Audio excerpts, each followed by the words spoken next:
Alright, 5th graders. Today we're going to be talking about comparing and contrasting two characters in a story. So take a minute to pause this and copy the I can statement onto the top of the next blank page in your notebook. Why are we learning to compare and contrast?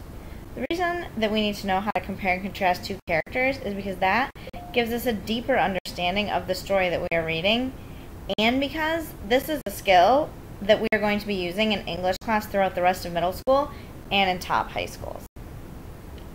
So, when we compare and contrast, it's very important that we need to find both similarities and differences about the two characters.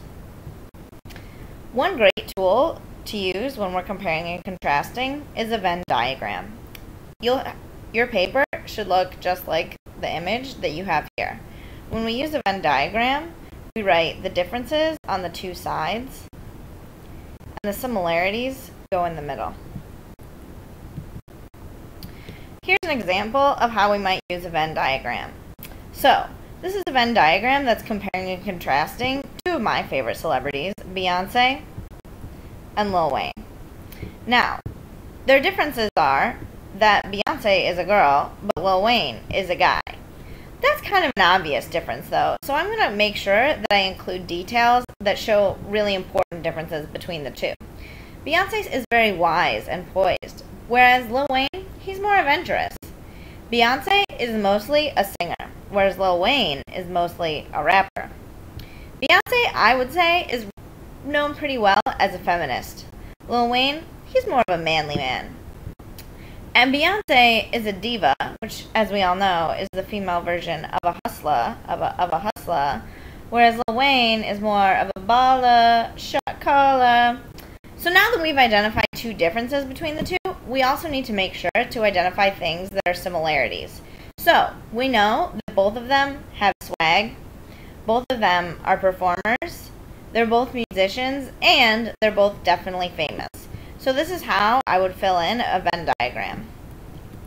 Now, I'm going to read to you a section from Persephone and Hades, and then we're going to use those first two paragraphs to compare and contrast the characters. So, open up your packet and follow along with me while I read. Persephone grew up on Olympus, and her gay laughter rang through the brilliant halls. She was the daughter of Demeter, goddess of the harvest, and her mother loved her so dearly she could not bear to have her out of her sight.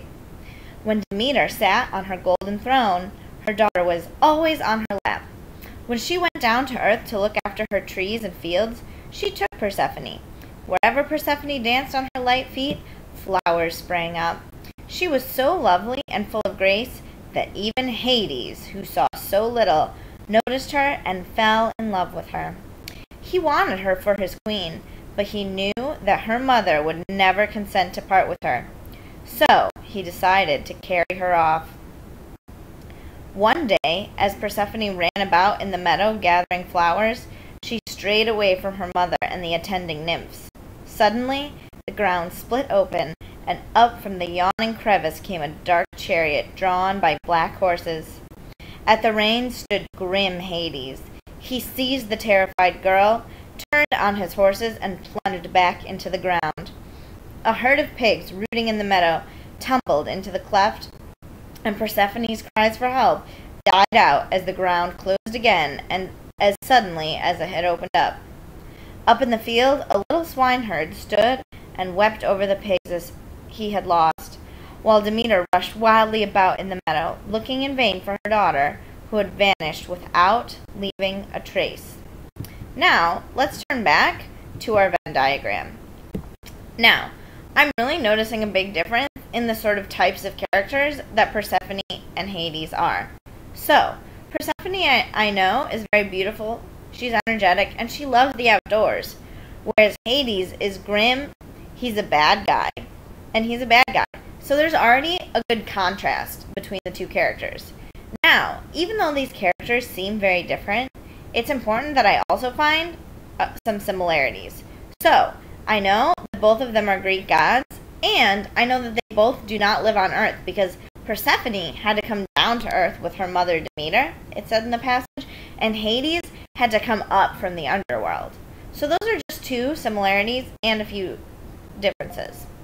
Now we're going to move into independent practice to find more similarities and differences between Persephone and Hades.